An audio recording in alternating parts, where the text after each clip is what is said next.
you're kind of going through this process now of like starting to hire people, outsource more stuff to more than, the VAs that you've had in the past. So I don't know, what are you doing? Why are you doing it? Well, I just hired a copywriter yesterday. So we're just getting started with that. And I'm kind of going against my like anti-meeting routine. I'm actually going to be meeting with him once a week. So nice. We'll see how that goes, because I hate meetings. Man, I don't know, man. For me, I think a lot of like what I've done, it's just been, I haven't had clarity about like what I wanted to do. And I think the interesting thing since we started working together is our business has gone like we're at these high points, and then where we've kind of like bottomed out and had to rebuild, and just because we're splitting our attention, which just goes to show like we've got a good thing, I think, but guys, it's hard when you try to do too much, when you try to do too many businesses, like it's way more difficult. Like I personally feel like now, and the advice I always give people is like, don't try to have multiple businesses. Don't try to have a bunch of partnerships. Don't try to have a bunch of products. Like, keep your business simple. You can build $1 million business with one product or one service, and do that if you can. It'll make your life a lot easier, and it goes back to that life balance. I think you'll have more of it. But I think I've just reached a point where it's like we have things that we want to do with LE. I have things that I want to do, and I didn't have the time to do that. And so I had a combination of, I really thought I was going to wind down my agency, and we talked about that for a long time. Yeah.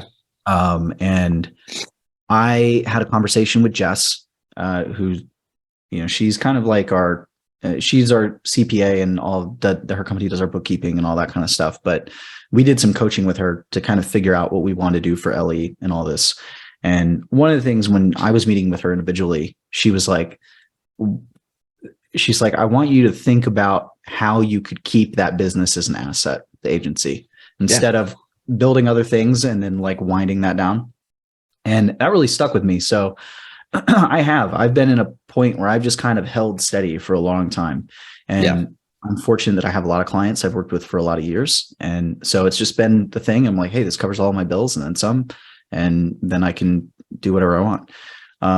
And what she said just kind of stuck into my head. And I just eventually realized, I was like, I have this really good thing here. This business can operate without me if I need it to. But I'm still pretty involved in the day to day. And so I was like, why would I not, why try to reinvent the wheel? Why not just start molding this thing more into what I want it to be than what it currently is? And so I've got a really great team of media buyers that can run the show on that front.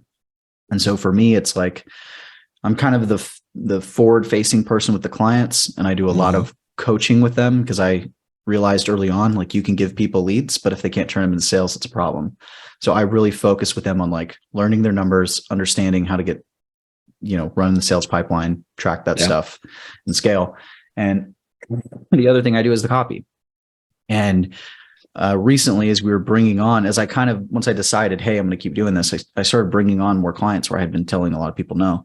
And I started to realize, like, man, my team puts everything together really fast, and then they sit and wait for me to write copy. Yeah. Like, straight up. And I just don't. And when I do it, I sit down, it takes me 10, 15 minutes, and it's easy and we're good to go. But I always procrastinate on that, and I never want to do it, and I dread it. And so I was like, I need to get some help there.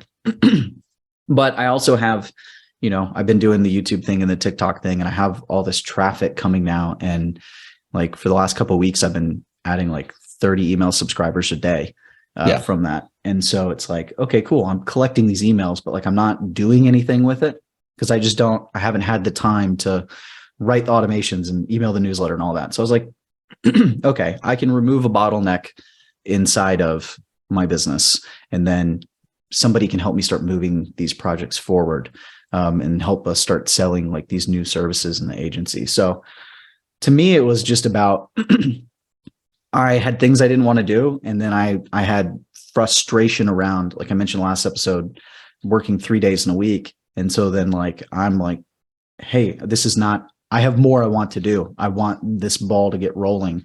And we have things we want to do at LE. And I felt like I was having to make a choice there. Right.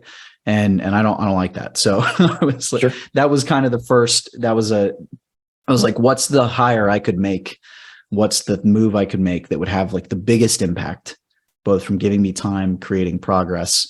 And so, yeah, I went down that route, brought that in. So this is a bigger role than I've had in a long time at the agency. So we'll see how it goes. I feel like I had a lot of good candidates and this one was really good. So I'm hoping it'll turn out, but